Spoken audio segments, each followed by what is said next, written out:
Why digital transformations fail, how Rolling Stone is suing Google over AI overviews, and what smart leaders know about AI success. Those are just a few of the topics we'll cover here in episode 241 of Transformation Ground Control. Welcome to Transformation Ground Control. Ground Control. The podcast that covers everything related to digital transformation. This podcast features technology agnostic and international discussions related to digital strategy, software selection, implementation, change management, business process optimization, and everything else you need to know to make your digital transformation project successful. Whether you're embarking on an ERP implementation, supply chain transformation, or any other business or digital transformation, this podcast is for you. Now, here's your host, Eric Kimberling. 5, 4, 3, 2, 1. Ground control to Major Tom. Hello, and welcome to episode 241 of Transformation Ground Control. This is the tech agnostic podcast that covers everything related to digital transformation, including the people, process, technology, and strategy aspects of change. My name is Eric Kimberling. I'm the CEO of Third Stage Consulting, and we're an independent tech agnostic consulting firm that helps clients throughout the world with their digital transformation journeys. And joining me, as always, is Darian Chwialkowski. Darian, thanks for joining again today. Yeah, thanks for having me. Yeah, glad to have you here. We've got a great show. It's going to be fun. We're going to talk about some opening social media questions. We'll get into some newsworthy topics related to just the news today. We'll talk about, in specific, we'll get into how Google is getting sued over its AI overviews. By Rolling Stone, they're getting sued. And then we'll talk about how Microsoft and OpenAI have signed or have agreed to a non-binding deal.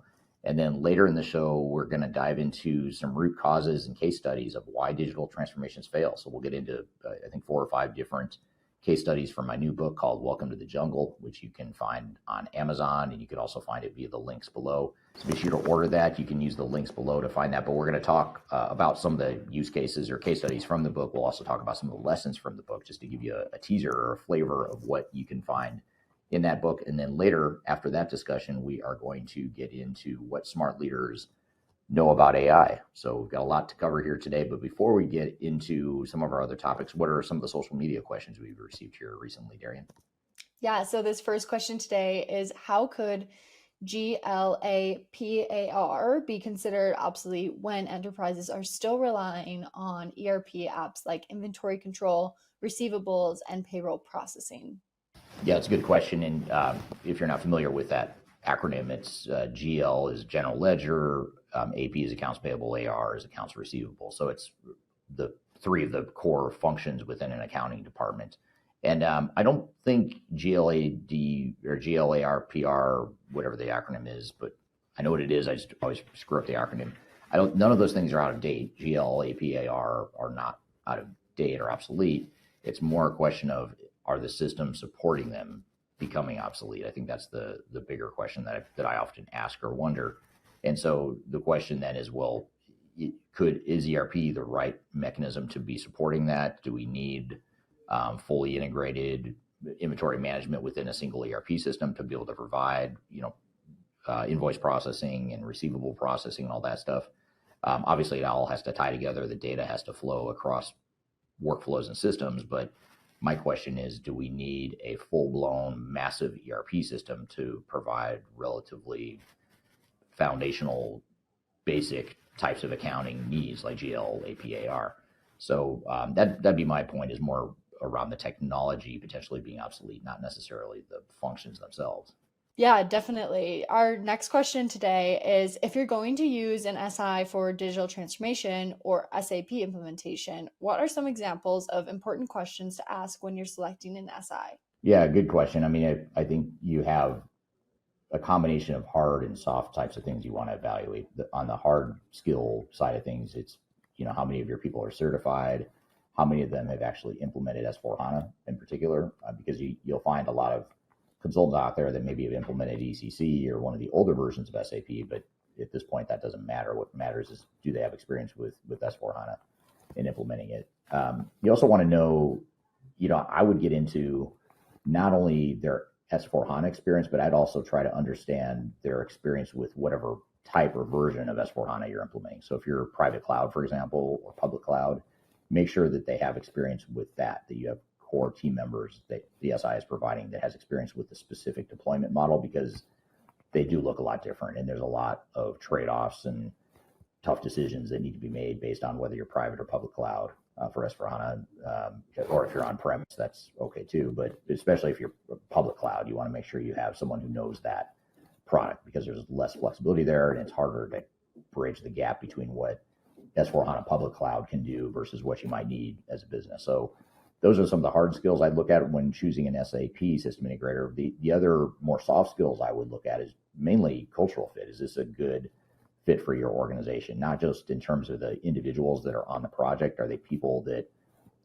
are these people that you can imagine being side by side with you for months or years as you go through this project?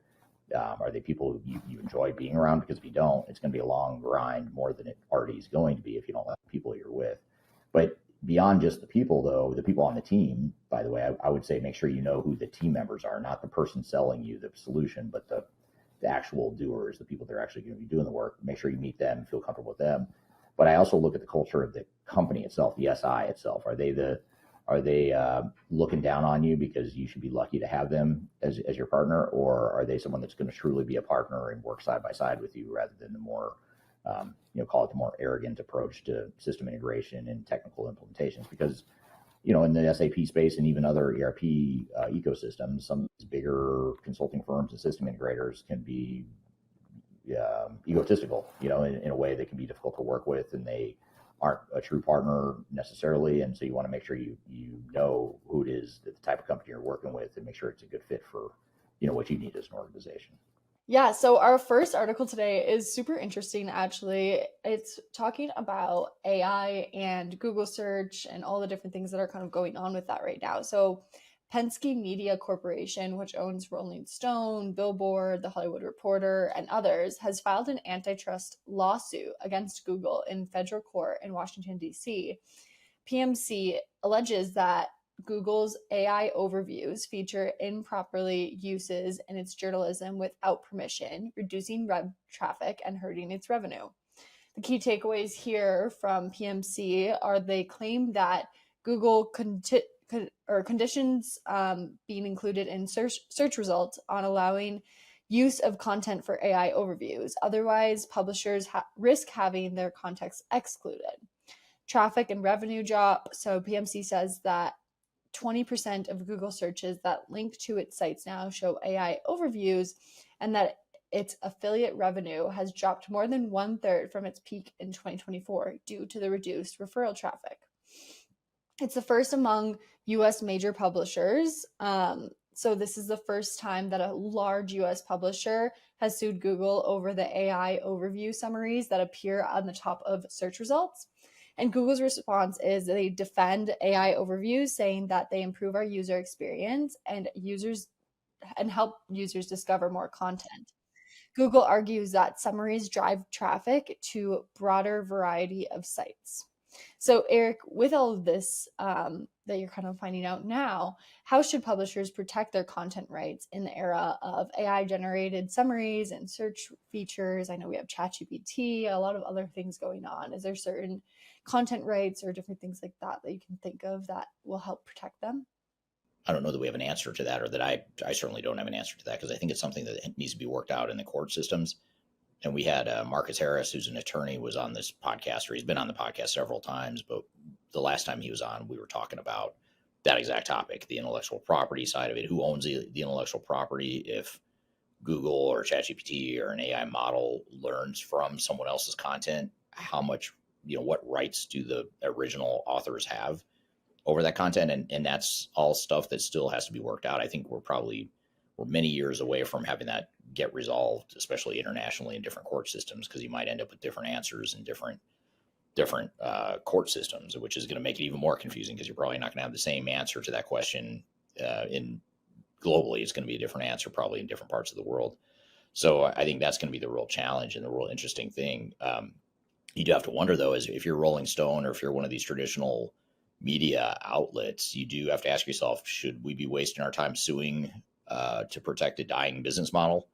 Or do we figure out a way to change our business model. I know we had a client recently, a few years ago, that's a publishing company, and they do like academic journals and textbooks and heavy hitting or hardcore academic type content. A publishing company, and they were threatened by in the Europe. There's a movement called open source knowledge. It's basically democratizing knowledge and information to where you shouldn't have to have money, or you shouldn't have to pay extra money or exorbitant amounts of money to get access to information and knowledge. And so it was basically commoditizing knowledge and books and academic journals and things like that. And I know they struggled with that too, because that chipped away at their market share. But that was a regulatory thing, I believe. I think that was something that the EU implemented, if I remember correctly. So they couldn't really fight it necessarily because it was legislated by the government. But it does remind me of that. It's like, do you fight that, or do you find a way to change your business model, which they had to do? They had to move to more of a digital model. They had to create more high value, more engaging stuff that was different than what you could get through open source academia in Europe. And I'd say the same thing to Rolling Stone. Find a different model, or evolve your business model, because no matter, even if you win this battle, it's going to take you years and years. And what are you going to rely on the damages you might get to save your company, or to give you a cash infusion that you wouldn't otherwise have? If that's the case, that's probably not the best use of your time and money and your overall strategy, because the tides seem to be turning. So you might as well figure out a way to monetize it. A lot like it's kind of like the music industry. I mean, the music industry went through a seismic shift a couple decades ago, and file sharing and downloadable music became a thing, and they had to figure out a way to change their business model to become more successful. The music industry didn't continue to thrive simply because they won in courts, which they did in many cases.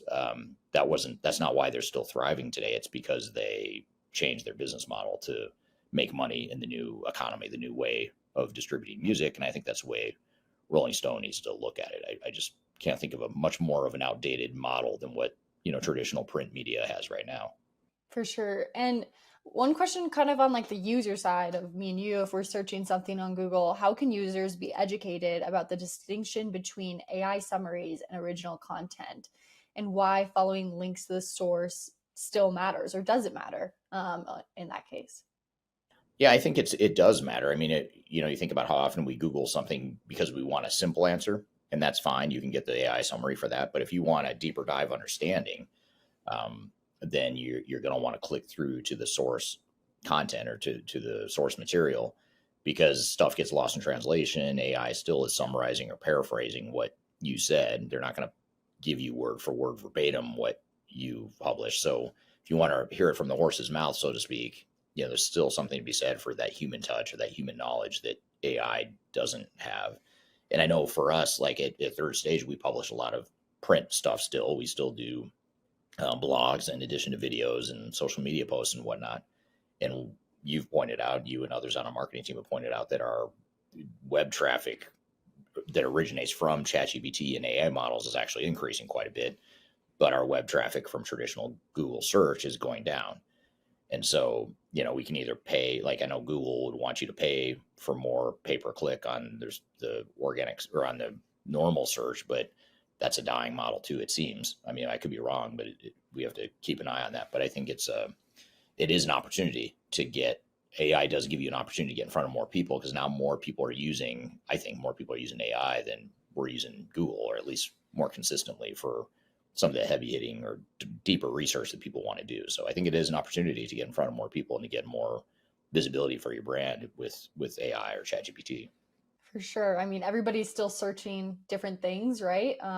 It just depends on where they're searching. So it might just be a shift in where they're coming from, but how can we capitalize on that for sure? And how can other companies capitalize on that? So I think that's really important for different companies, and maybe Rolling Stone to figure out as well. Yeah. Exactly.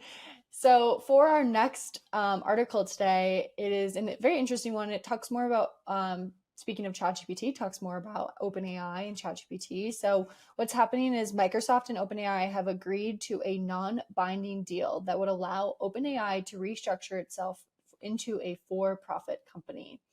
So this new model would look like AI is pushing towards a more conventional corporate structure, likely to help raise capital and then eventually go public, is what the speculation is. The deal is tied to OpenAI seeking private market valuation of about $500 billion. Nonprofit arm remains in stake for OpenAI, so their nonprofit side is expected to receive over $100 billion in the new structure. And Microsoft's role within this is changing. So under the old terms, Microsoft had exclusive rights to sell OpenAI softwares through its Azure cloud and preferred access to OpenAI's technology. The new structure may reduce Microsoft's exclusivity, and then changes need to be signed off, obviously, from regulators in California and Delaware. OpenAI remains to complete the conversation by the end of the year. So we'll kind of see and update everybody on how this develops over the next few months. But Eric, with all of this, what are the risks for OpenAI's nonprofit mission if it becomes a for-profit company?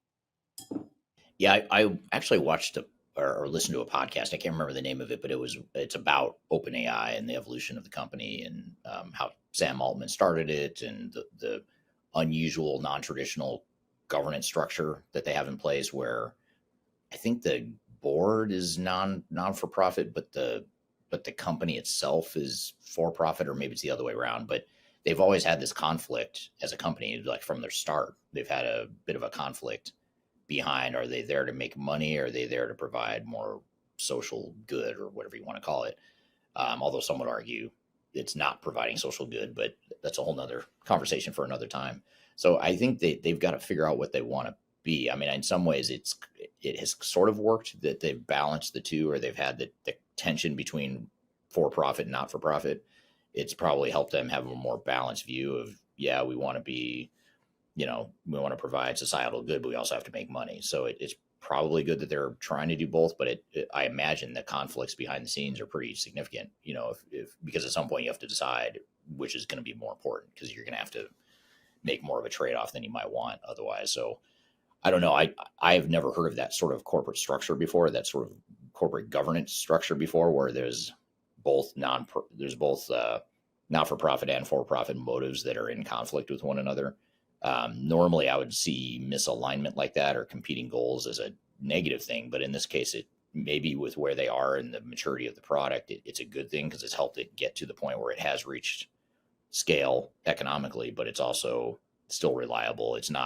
Doesn't seem overtly biased or political at this point. Although, there's times where I've looked for stuff and it won't give me the answer because of some sort of human filter they've put in place, which does make you wonder at some point in the future, is, human bias or economic incentive or some other factor going to overwhelm, the other factors in it. I don't know, but that is a really interesting point though. And do you think they mentioned potentially wanting to go public. Do you think there's pressures for them to go public as a company? And do you think this will affect their strategy as a company overall?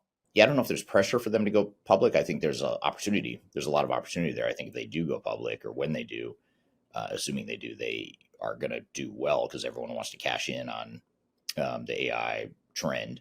That's a big part of why NVIDIA has become such a huge valued company, largely because of AI and the fact that they support AI and their business does better the better AI is doing.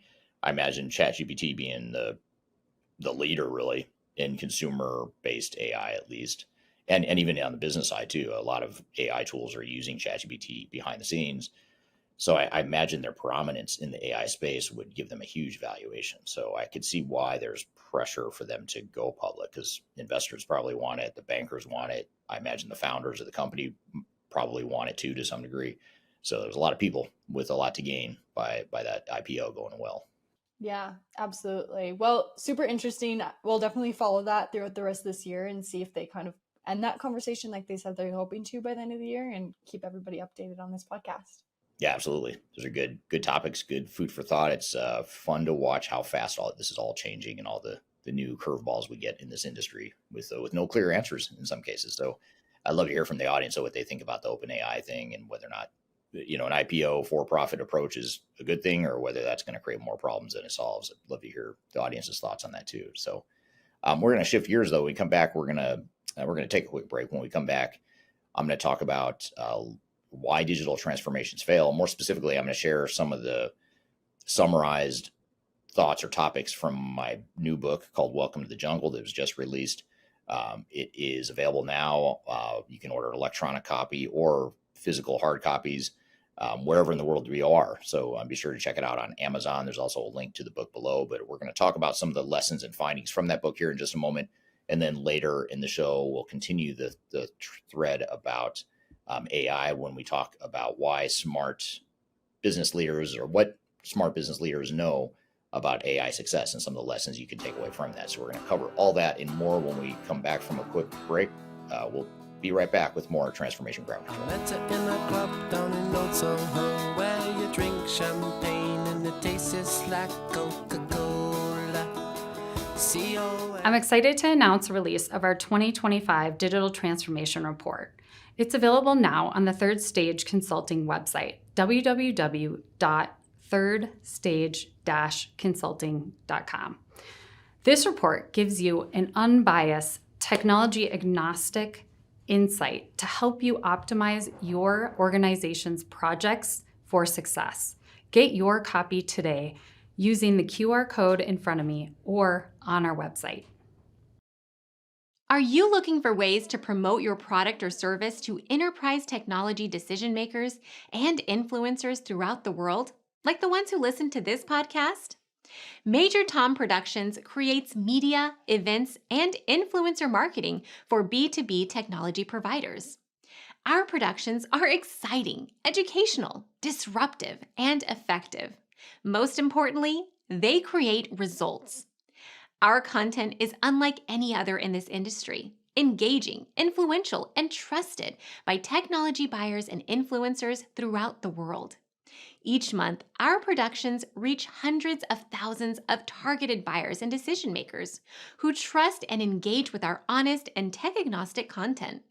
With long-tail viral results and engagement with our content, Major Tom Productions provides a way to reach your target market and create awareness, calls to action, and a connection with potential customers. So collaborate with us today. Learn how we can feature your product or service on podcasts such as Transformation Ground Control, Journey to S4HANA, and Journey to Dynamics 365. We can also feature your brand on our YouTube channel called Digital Transformation with Eric Kimberling, which boasts over 100,000 subscribers and over 2 million video views per year. You can also participate in our in-person events, including our Digital Stratosphere Conference. Contact us today to learn more. We can tailor a marketing campaign that works for you. We look forward to helping more people learn more about and become engaged with your brand.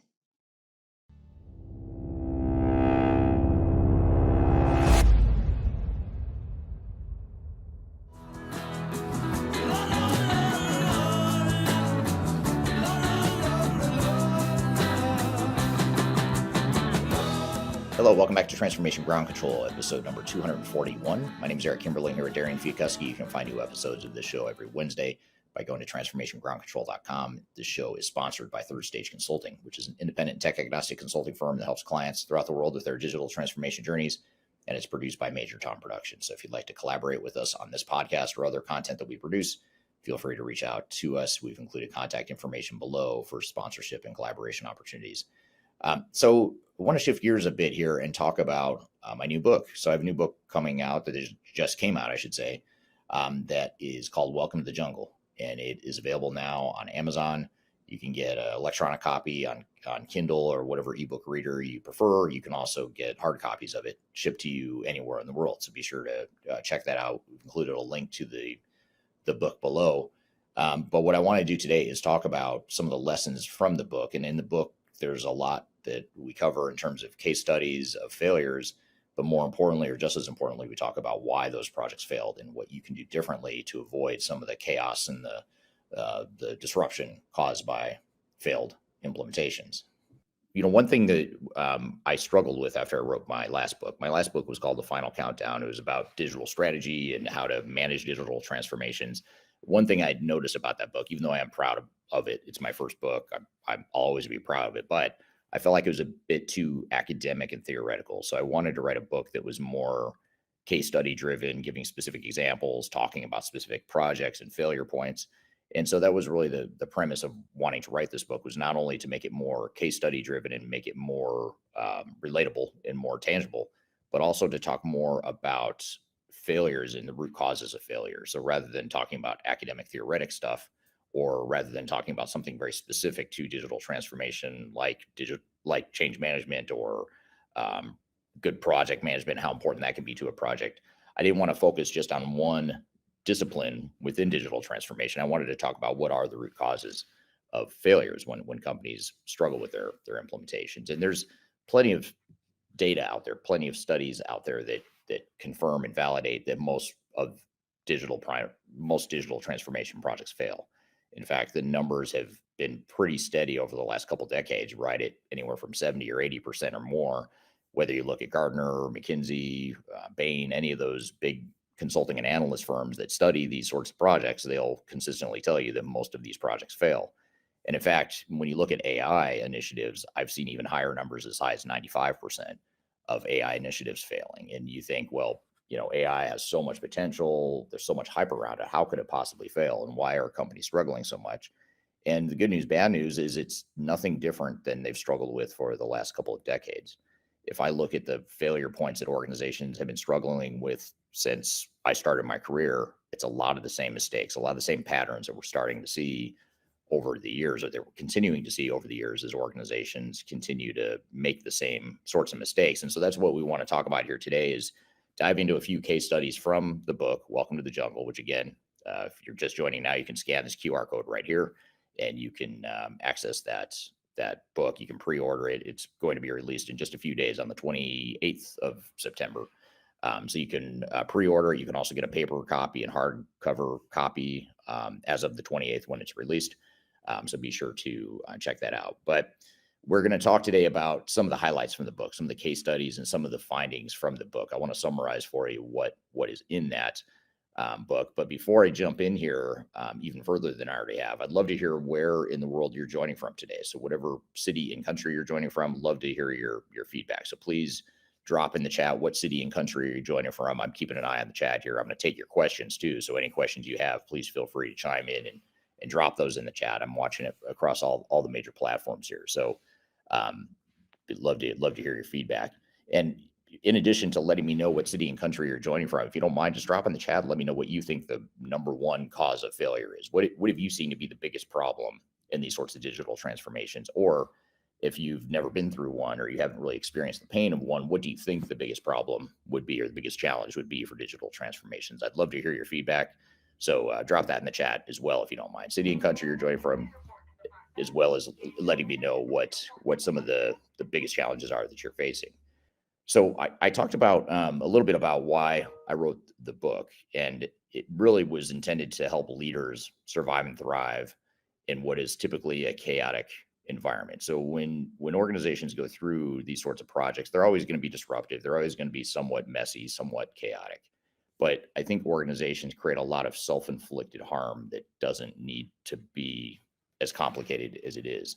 So many organizations make the same mistakes, as I mentioned before. They're making a lot of the same mistakes that they were making 10, 20, 30 years ago. So why is that? Why has technology advanced so much? We presumably, as an industry, have surely learned our mistakes over the last few decades, but for some reason, we haven't. The industry continues to struggle. Our project recovery practice, which is the part of our business where we help companies that have failed in their implementations, we help get them back on track, or in some more extreme cases, they're in the lawsuit stage of a project. So there's litigation happening, whether it's arbitration or through a court system. We'll get hired as an expert witness in those cases. But if you look at all of our project recovery and expert witness work that we do as a company, it's well over half of our revenue is coming from failed and troubled implementations. And while this might be good for our business, it's not good for the industry and it's not good for our clients. And so I would much rather help more companies avoid some of these common challenges and sticking points and stumbling points, help them avoid that from the start, and certainly hire us for potentially other types of work. That's some of the things we want to talk about. Why are companies continuing to struggle, even though they've spent decades learning, and technology has advanced so much over the years. Sam has an interesting question here. Sam on LinkedIn says many companies don't fully understand what they're getting into. These projects need to start with education for the C-suite and the core internal team. So I think that's absolutely right. You need to go in with your eyes wide open, and certainly sharing content like this with leaders throughout your organization or your peers is one way to do that. Sharing thought leadership like this conversation, like the book that I'm publishing, other thought leadership that's out there from others. You want to make sure that people really understand what they're getting themselves into, because it's easy to get into these projects with rose-colored glasses and have an overly optimistic view of these projects and how they're going to go. And we all want to be optimists. We want to plan aggressively. We want to plan for success. But we also want to recognize that the only way we can be successful is if we see the pitfalls and the landmines along the way, and we know how to avoid them. We learn how to avoid them. Pitfalls and landmines aren't going anywhere. They're always going to be there. But the key is, how do we mitigate the risk, and how do we avoid stepping on them? And it's always amazing to me that organizations continue to step on the same landmines that we'll get into here today. I also want to say to Mohammed on YouTube, joining from Iran, thank you for joining here today. Babulal, joining from a remote village in India, thank you for being here today. I appreciate having you here. And then we also have Tom Weeks joining on LinkedIn, I believe it is. Whoops. Yep. So thanks for joining here today. Another comment here that's really interesting. We're already getting straight into prescriptive mode here and looking for solutions. So thank you for your comment here. Sanjay says most of the companies don't invest much in upskilling the employees in technology sector and have realistic change management, which is a really, really good point. Why the jungle metaphor or analogy? First of all, many of you may recognize the song, the song title in the title of the book, Welcome to the Jungle. And that's one of my favorite songs from the 80s rock era.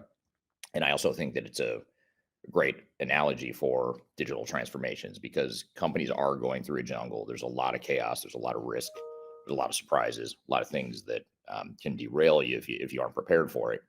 And that was really the premise of the book, and why I wanted to name it Welcome to the Jungle. It has the rock and roll connection, as much of my content does. And it also creates what I consider to be a powerful analogy behind what leadership teams are going through and what they should be prepared to expect when they go through these projects. So that's the premise for the title, and it's full of unknowns. There's predators, there's storms, there's dead ends. When you think of a jungle, those are the things you typically think of. You think of wild animals and danger, and you've got to be aware, you've got to be alert, you've got to be a little bit paranoid. You can be optimistic. You need to have a compass, a map, a roadmap to get out of the jungle. And that's a lot like what we're doing here as leaders. Is just like explorers, companies tend to lead without a proper map. Companies are a guide. And if an explorer doesn't have a proper map, compass, or guide, or isn't aware of the risk of where they're going, they're probably not going to survive in the jungle. And that's why a lot of organizations tend to struggle, is they aren't prepared. They don't have the right roadmap, or they have a biased roadmap that a vendor created for them, or a technology implementation partner or a system integrator created for them. And typically that is not a complete or realistic plan of how to get out of the jungle. It's only giving you one tool that you might need to manage your entire journey. So we also want to ensure that, we want to recognize that most failures come from misjudging the environment. It's not from technology alone. It's pretty rare that we go into a transformation in a recovery mode, help a client get back on track, and find that, wow, this technology is really screwed up, or this technology just isn't fit for purpose, or this technology wasn't designed and deployed well. Now, it may not have been designed and deployed well in a way that matches the business, but technically speaking, the software oftentimes works. And so the challenge is typically less related to the technology and a lot more related to the people and process side of things. So that's the next thing to recognize is that piece of it, that there's so much of a challenge there as it relates to the environment, to the people and process sides of things, the alignment, making sure your leadership is educated. But as I think Sam mentioned a moment ago, those are all very important things to recognize here. So as I continue here, I want to get into a few other comments here. One from LinkedIn from Abulal. How do we bridge the critical intranet phase, in transit phase, where both current systems and future AI platforms fall short of being the sole source of truth? And that's a great question that's worth noting here, in that there is this transition phase we're going through where, I was just talking to the client I'm at here today, this week, that I'm visiting with. We were having this conversation yesterday with their leadership team about what is the future of ERP. Is now really a time to double down on a technology that may be going away or maybe significantly changing as a category overall? And that's one of the big challenges that I think organizations have to face, or one of the big unknowns is what's going to happen to the big monolithic ERP vendors. Are they going to ride the AI train and the AI wave successfully, or is someone else going to come in and disrupt it like some already are? And is that going to destroy, or at the very least minimize, the importance of that whole ERP software category? I don't have a good answer to that question, but it is something that we have to think about, is how do we manage this transition from the way technology is today to where it's going to be in the future? And then in the meantime, how do we manage data? How do we manage our processes? How do we manage our business? And I think the key here is to recognize a couple things. One is we don't have all the answers. None of us do. We don't really know what's going to happen here in the next 3, 5, or 10 years as it relates to enterprise technology, which leads me to the second point, which is even more important, which is businesses need to do what's right for their business. I mean, they have to look at what they know today, recognize there's some things they don't know, recognize there's uncertainty no matter what you do. But the one thing that's certain is if you don't manage these sorts of projects well, you're going to have problems. You're going to have challenges. You're going to spend way too much time and money on it. So let's focus on managing that risk, because right now, the only thing that's certain is these projects are, they're difficult. They're just difficult to manage. They're challenging. Oftentimes they get distressed along the way. So we have to recognize that this is the landscape we're dealing with. We might want it to be different, but it's not. So how do we manage that accordingly? I think is one of the really important things we've got to manage here. So another comment here from Sanjay on LinkedIn says most of the companies don't invest much in upskilling employees in the technology sector. I think I mentioned that one already. Sorry about that. This is the one I meant to pull up here. This is another comment from LinkedIn. Digital transformation is still seen as an IT issue. Organizations rely on the applications and the IT implementation teams to perform the heavy lift. Most organizations don't understand that the underlying change needs to occur within the operational confines of the organization. Processes, resource alignment, and what problems are to be addressed need to be hashed out and included in the overall plan. It's a very good point there. Ivana on LinkedIn says, thank you always for sharing such valuable information. And Diana also recognizes the Guns N' Roses reference there. So thank you. I hope you enjoy the song and the title of the book. Sam mentions on LinkedIn, it's not rock and roll, but I remember Peter, Paul, and Mary singing When Will They Ever Learn? Some might argue that song is more rock than a lot of actual rock songs, but point well taken there. And that is another good song that could relate to these sorts of projects. And here's a question from Darian on LinkedIn that'll lead into some of the other points I was going to make here today. And that is, you highlight that failures usually come from misjudging the environment rather than the technology. Could you share an example of what misjudging the environment looks like in a real project? And I think the key thing here is, misjudging the environment. So one of the key things about misjudging the environment is not fully understanding the resources required to make the project successful, whether it's time, money, people, risk, all the things we have to invest in these sorts of projects to recognize what those requirements are, or they have a more optimistic view of what those projects really are. So those are all things that are worth noting. And those are examples of the things that companies oftentimes misjudge. And I think where this comes from, these unrealistic expectations and this lack of awareness of your surroundings and the environment you're stepping into in the jungle is largely driven by the technology industry itself. You have software vendors who are trying to sell software. So if they're going to sell you software, they can't be scaring you too much. They can't be setting your expectations too realistically, because you might freak out and you may not buy the software, or you may decide that you want to defer the software decision or the software investment until you manage some of the risk yourselves, which oftentimes is more internal than it is external. So that's one thing, is you've got software vendors and sales reps who are just human. And I'm not saying it's okay, but they're human. They're trying to make their commission checks, and they are going to do what they need to do to close a deal. And to close a deal, you can't be sharing too much or be too forthcoming about the risk of these projects.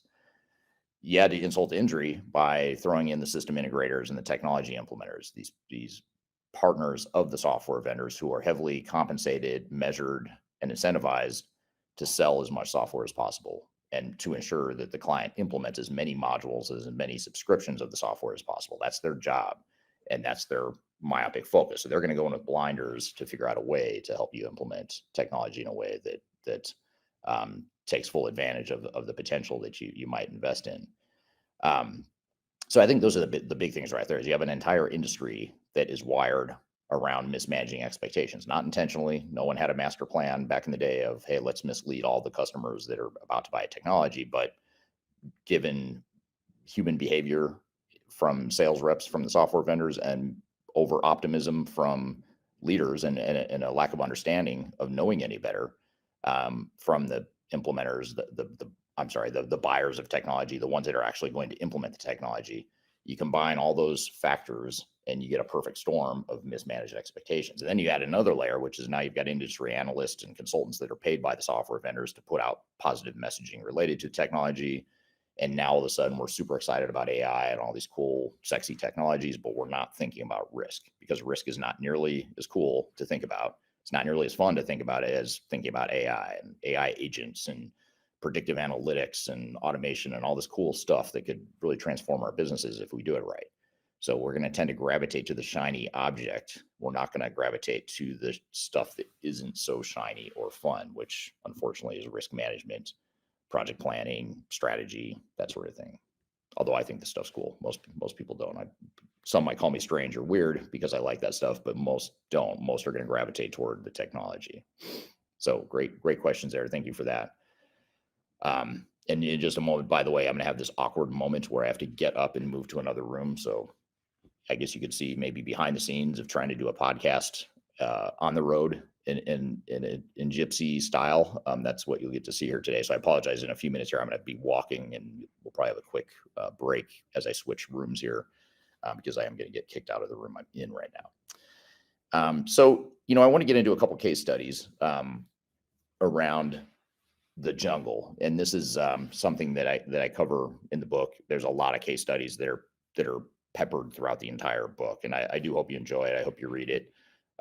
Again, QR code right here. If you want to read about it, pre-order it now. It's only $10. You can get the electronic copy on the 28th. You'll receive it.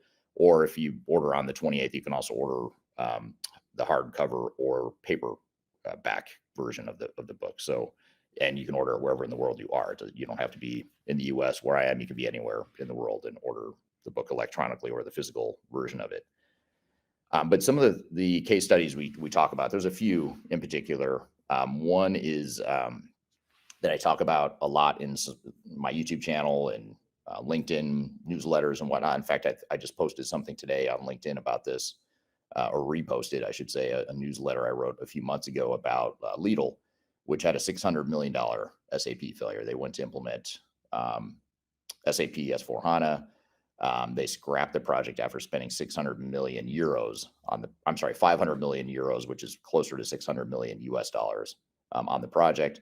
And some of the core issues they had was they were trying to force some of their old processes into the new software. Although what's really interesting about this one is I'm not certain how important let me rephrase that. It is important, but I'm not certain how much this is an issue of the company not having a willingness to change versus a need that's legitimate. So in other words, whenever a client of ours wants to customize software, you have to distinguish between, is this a legitimate business need, a must-have, something that it would make sense that off-the-shelf software couldn't handle, so we know we need to customize it because it preserves the client's secret sauce or competitive advantage.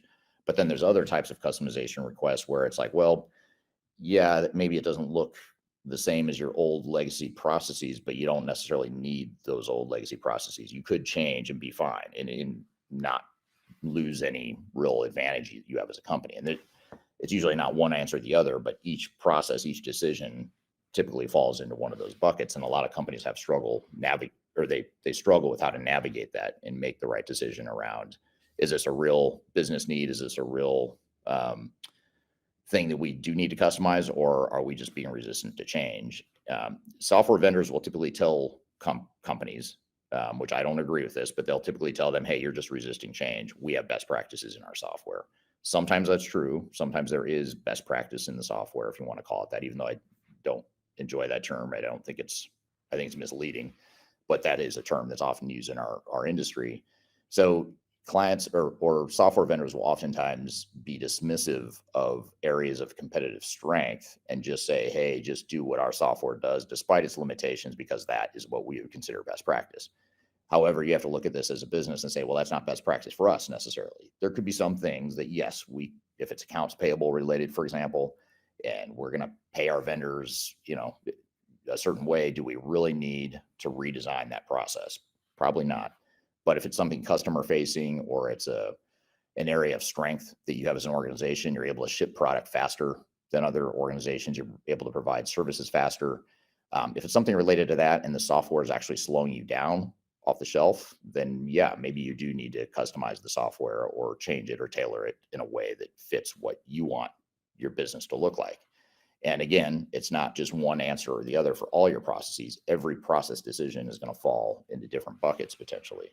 And so navigating that is something that's real challenging and important to navigate. So in the case of Lidl, they had a different inventory evaluation method that they used that SAP did not support. Whether or not they could have just adapted to SAP's out of the box standard, I don't know.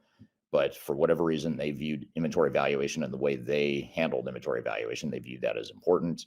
It could have been regulatory. It could have been just the way they insisted on having it. But I don't know that that's the important thing. The important thing here is, how do you navigate that? What do you do when you run into a challenge like that? And that was one of the big problems they had, is they tried to change the software in the way that created a lot of challenges for them. And then the jungle metaphor, bringing it back to the Welcome to the Jungle theme here, is that, a big part of what Lidl struggled with is they refused to adapt to the new system and the new terrain. For better or for worse, they chose SAP. They didn't adapt to the software the way it was built, and they ended up changing a lot of things, and they ended up dragging some of their old baggage through the jungle instead of traveling light. So you've probably heard this concept of clean core. It's a common term in ERP in general, but especially in the world of SAP and S/4HANA. There's this concept of start with a clean core, get rid of your customization, get rid of your dirty data, and start clean with a new system. Easier said than done, of course. It's, if you're a business owner or a business executive, that may sound slightly horrifying, but from a technical perspective, a technology perspective, it can actually be a pretty effective way to implement new technology. But the problem is, this isn't about deploying technology. This is about transforming your business to change it, to improve it, to make it more competitive in the future landscape. So that's the lesson, or one of the lessons, or a couple of the lessons from Lidl. There's also, I think the big takeaway from Lidl too is that they had the ways they'd always done things and they didn't want to change. And again, there might have been some areas where they had very legitimate, solid business reasons for not changing, but there's probably a lot of areas where they refused the change, or they resisted the way SAP is built. And they probably could have changed in some cases. Now, again, it's easier said than done. They probably had good reason for pushing back on a lot of these changes, but as a strong leader, sometimes you have to know when to override or to convince people that they shouldn't be force fitting their old businesses or their old processes into the technology the way it was built. So some of the other case studies we cover in the book, another one we cover is Hershey's. Hershey's, the candy company. They went to implement and went live with a new system shortly before Halloween, which is one of the peak candy buying seasons, at least in the US and much of the Western world. And they decided, for whatever reason, that they would go live right around the time when retailers were having a spike in demand, or they're having a spike in orders for candy to stock up their shelves for Halloween. Why they chose that as a go live date, I have no idea. I don't think I'll ever fully understand that, but that is a real challenge and a real thing that they struggled with, is that they went live right before peak season. And it also turns out they had a pretty unrealistic timeline. They blew past their timeline and budget. Again, getting back to the whole unrealistic expectation thing. I'm here talking about lessons from digital transformation failures in my new book called Welcome to the Jungle. I've got a lot more to cover, but we'll be right back. We're going to take a quick break. We'll be back with more Transformation Ground Control. I don't mind letting you down easy, but just give it time. If it don't hurt now, but just wait a while. I want to share a little bit of information about Third Stage Consulting and who we are. Third Stage Consulting Group is an independent, technology agnostic provider of consulting services to help clients through their digital transformations. We help with digital strategy and software selection, as well as implementation planning. And during implementation, we provide services related to program management, organizational change, business process improvement, as well as enterprise architecture. These are just some of the services we provide. We have offices in North America as well as Europe and Asia Pacific. So if you'd like to learn more, I encourage you to check out our resource center, which includes a number of resources that will help you through your digital transformation, and you can access that for free using the QR code here or the links below. You can also reach out to me directly if you'd like to discuss your digital transformation and brainstorm ideas on how to improve where you're headed on your journey. The last thing you want to have happen is for your digital transformation to end up in court. I've been doing this for 20 years and I have seen everything. My name is Marcus Harris. I'm a software and technology attorney focusing my practice on drafting and negotiating software-related contracts and litigating software disputes across the country. Feel free to reach out to us at taftlaw.com. We'd love to talk to you about the litigation process and what you can expect.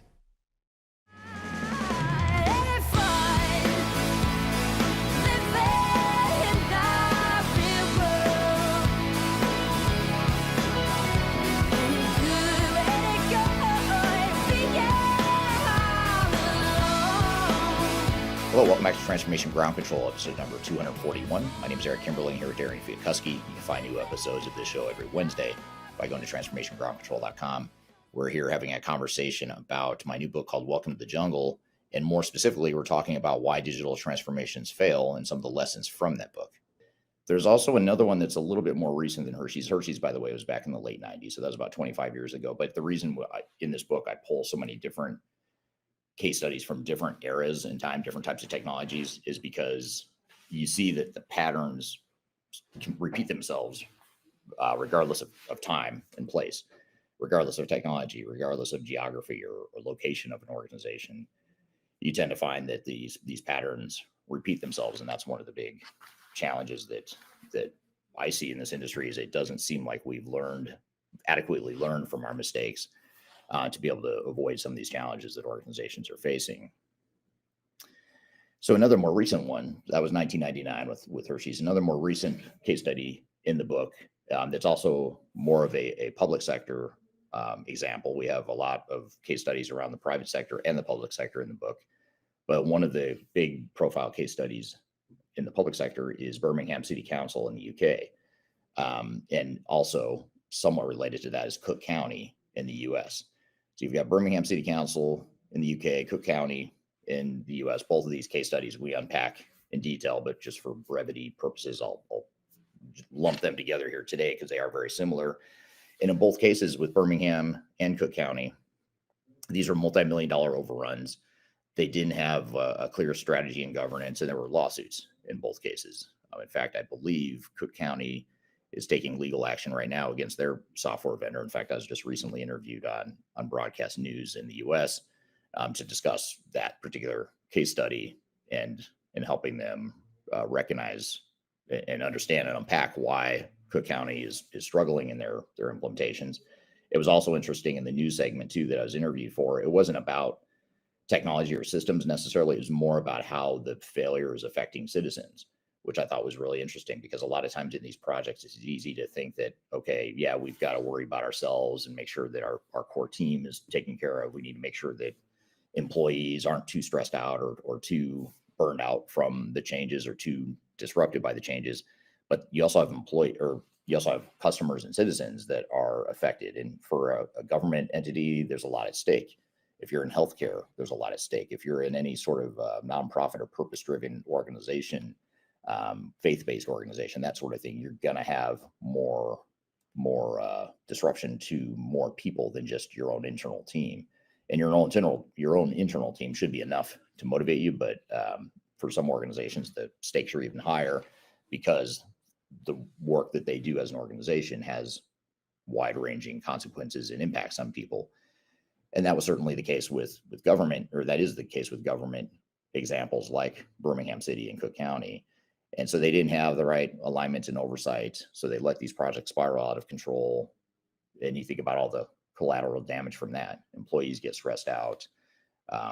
You get citizens who aren't getting their tax money or their refunds from property taxes in the case of Cook County. And so the jungle metaphor here is that, in these cases, everyone was headed in different directions. There wasn't clear alignment in these organizations as far as how they were going to make decisions, what they wanted the technology to accomplish for them, what their strategy was, what their timeline was. They didn't have a realistic, aligned approach, and it wasn't well thought through. I think what happened in both cases, from what we can tell, is they deferred to the experts, the outside consultants, the outside technology vendors and providers, and based their decisions based on the input they were getting from them. And one thing you have to keep in mind is when you're hiring a technology vendor and or a technology implementer, that's just one work stream within a broader program. So generally speaking, your overall digital transformation is a big program. Technology, your ERP provider is just one work stream within that program, but chances are pretty high you have multiple technologies with multiple technology work streams. On the non-technology side, you're going to have change management, learning and training and development, architecture, integration, data migration, all these different things that need to come together into one complete program.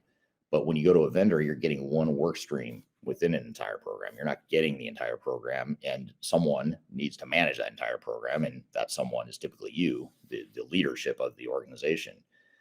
And that's the big blind spot that a lot of organizations don't recognize. They don't recognize the broader program, the broader big picture.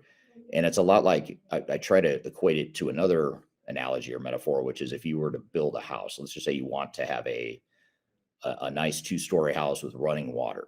Well, okay, we all want running water, but we're not going to call the plumber on day one to come in and build, do the piping and the plumbing when the foundation hasn't even been built yet. We haven't done the framing. We haven't done anything yet. So the last thing you need is a plumber showing up on site on day one of your construction job of a new house. But that's essentially what organizations are doing when they hire software vendors. They're bringing in the plumber on day one, and they are not ready for the plumber. They've got a lot more stuff that they need to do for the overall program, the overall transformation, the overall house, if you will. So that's the sort of thing that needs a change in the industry. Is we have to recognize the reality of what it is we're doing. We're not implementing technology. We're not plumbing. We're not implementing we're not implementing running water. We're implementing a house we can live in with running water. And so you need to plan accordingly. You need that general contractor to help manage all the pieces and have that clear plan of how all the pieces tie together. And that's where a lot of clients will hire us for help, is to do exactly that. So I'm going to get to a couple of audience questions here before I keep going on here and with more case studies, although I've got a lot more to cover. Some really good ones here. Here's a question that I think we'll answer as we go through the conversation here. This is from Socrates on LinkedIn. It says, could you please share the common blind spot for the companies that fail transformation? I think we just talked about one, and I'll get to more here as we go through some of these case studies. Here's a question from Darian on LinkedIn. Darian says, since the jungle metaphor resonates, do you see each of these case studies as a different kind of jungle danger, such as predators equating to vendor bias, storms equating to unrealistic timelines, baggage equating to customization, etc.? And yes, I do actually think that each case study has some differences, but when you start to look at a bunch of case studies, like in the book, you'll see, I don't know, at least 20 or 30 different case studies that are peppered throughout. You'll see some common patterns. I mean, some of them are different. Now, you put two failures side by side, they're going to look a little bit different. But when you look at 10, 20, 30 of them side by side, which we do as a consulting company, that's what we do in our expert witness practice, is we go in and we analyze failures. When it's a project recovery where we have to get the project back on track, we will analyze those as well. And you start to see a lot of the same patterns. It may not be exactly the same side by side, but you start to see, a handful of, 10 to 15 common mistakes that are commonly repeated. Maybe not all 10 to 15 all at once, but most companies have several of those 10 or 15 common failure points. And what we're doing here today is trying to talk about some of the biggest ones, some of the most common ones are what we're covering here in today's case studies, but the book itself gets into a lot more detail. Here's a comment from Sam on LinkedIn. It's quite incredible that Lidl got so far into the project before realizing that there was a fundamental issue. That's a great point, and something I glossed over, which is how do you let several $100 million slip through your fingers before calling a timeout and saying, wait, hold on, something doesn't seem right here. A lot of these projects just get completely out of control, and shame on the vendor and the system integrator for letting things spiral out of control and not managing the project better, but shame on the organization too for not having better visibility.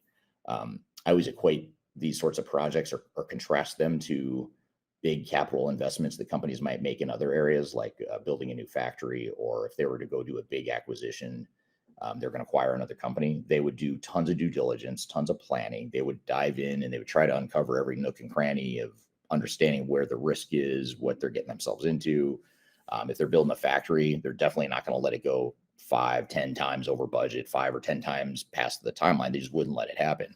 But yet on these technology projects, it's almost like everyone's too scared or unaware of how to manage the projects better, which I don't fully understand, because there's plenty of people out there that do know how. It's just a matter of how do you put all the pieces together. Despite an industry that has a bad track record, there are some very smart people in this industry that can help you. So the question is, how do you leverage more of that help to be more successful? Here's another question here, a comment from Darian on LinkedIn. Darian says, you point out that organizations often defer to vendors or consultants and forget they're only buying one work stream of a bigger program.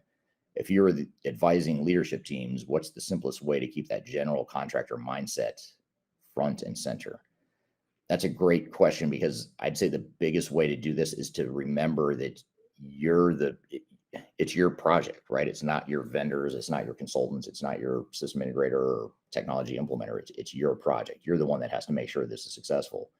And that's where companies tend to fail, is they think, well, it's not my responsibility. I hired Accenture, I hired SAP, I hired Microsoft, I hired some big name to take care of this for me, and they failed me.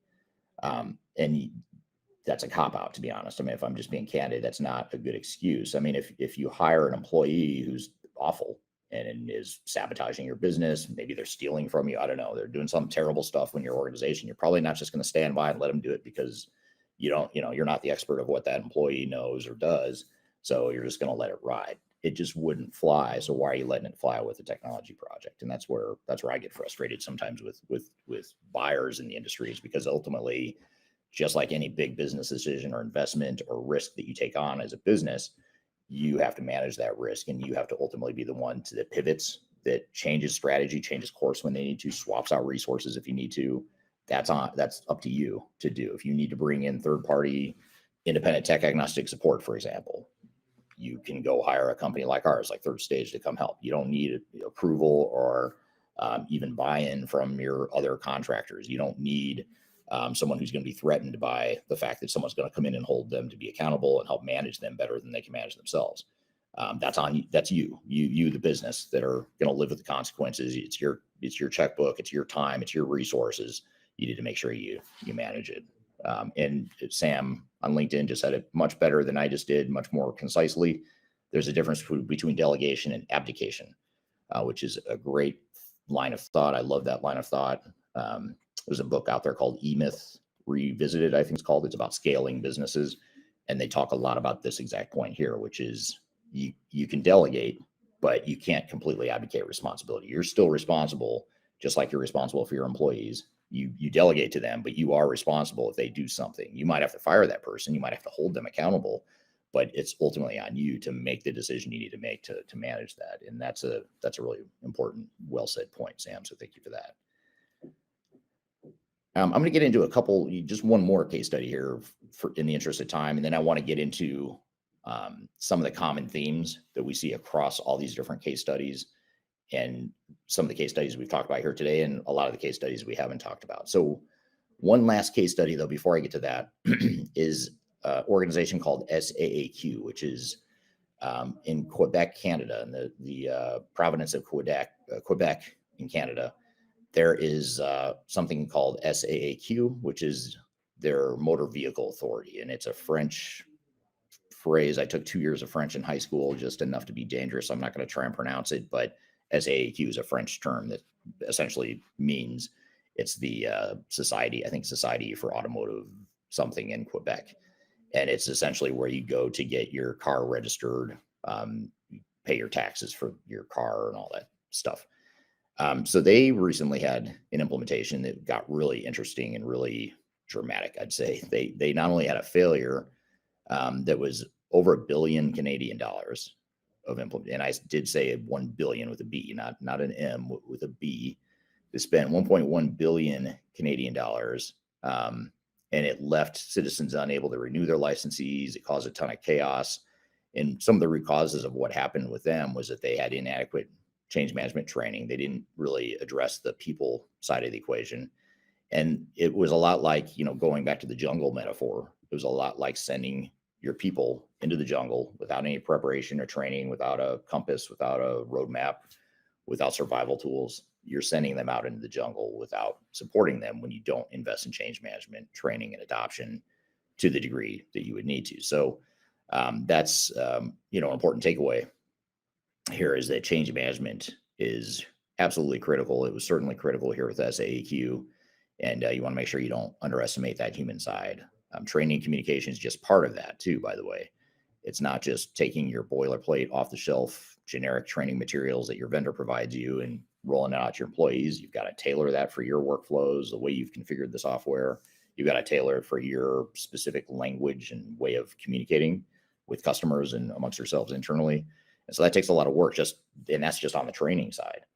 Then you get into change impacts. How are people's jobs going to change? And how can I train them and educate them in advance of end user software training? How can I train them on their new processes? If I'm deploying new tools like AI or any other sort of automation that's going to disrupt a job, someone's job, what's going to happen to their job? What's that going to look like? And how can I communicate that to them and get them prepared for the change before I get to end user training shortly before go live? Because if you wait until then to start communicating changes and helping people understand their new jobs and how they're going to spend their time now that you've automated part of their jobs, if you wait until then, they're going to have their freak out moment way too late in the project. You need those freak out moments to happen early on, because they will freak out when you tell them you're going to automate their job, you're going to take away that spreadsheet, you're going to somehow rock their world in some way. They need to hear that as soon as possible, and they need to have time to work through that, and you need to have time to work through that with them. And by the way, they might have good ideas on how to make the process better that you're in the middle of designing. So the sooner you can get that feedback and reaction from employees, the better. And again, if you wait too long and wait until end user training in a classroom or online training or whatever it is, if you wait until then and they're hearing about these major changes for the first time, and I'm not talking about major change like we're implementing a new system. I'm talking about we're going to take away your spreadsheet. We are going to force you to enter new information in the system that you don't have to enter now.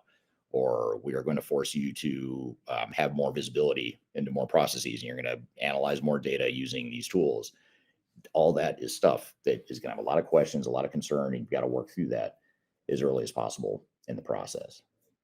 And not to mention, if you really want to take advantage of technology, full advantage of technology, you can't just train people and expect that you're going to get business value. You're going to have to do the heavy lifting of changing their jobs, changing the focus of what they do, because chances are pretty high the technology is going to allow them to do more without having to hire more people. So the true way to get that value is to map out those processes and the change impacts to the people as soon as possible. So it's going to help you with training. It's going to help you with communication. It's going to help you achieve more business value. It's going to help you avoid business disruption, operational disruption at the time of go live. One of the recent metrics, or one of the metrics we've tracked over the years, including recently, is that just over 50% of organizations have a material operational disruption at the time they go live. So they can't ship product, can't close the books, can't run payroll, something major like that. They could last anywhere from a couple of weeks to several months. And excuse me. So it's really important that you look at not only the cost of your direct implementation, but what's the cost on the other side? What if we don't manage risk, and what's that going to cost us if we can't ship product for a month, or we can't run payroll? What's that going to look like? And chances are pretty high you're going to be able to justify real quickly spending more time and money and resources to get it right up front. Because too often organizations aren't even thinking what happens on the other side. All they're focused on is, how do I get out of this unscathed? How do I minimize the amount of time and money I'm spending on this project right now? And how do I move on with my life and go back to running my business? It's fair enough. It's understandable why organizations think that way, but you don't want to do that in the name of rushing through things when you may have, congratulations, you may have reduced your time and cost on the implementation, but now you've just increased your long-term cost and add a huge amount of disruption and risk to the business itself. That's the worst case scenario, but that's where so many organizations end up after these projects, is because they're so focused on stopping the bleeding during implementation, because, like I said before, they had unrealistic expectations. They didn't have a realistic plan. They didn't have a complete plan. Their vendor gave them overly optimistic rose-colored glass assumptions in their plan. All those things could be part of the reason why these organizations struggle, and they tend to have issues after the fact as a result of that.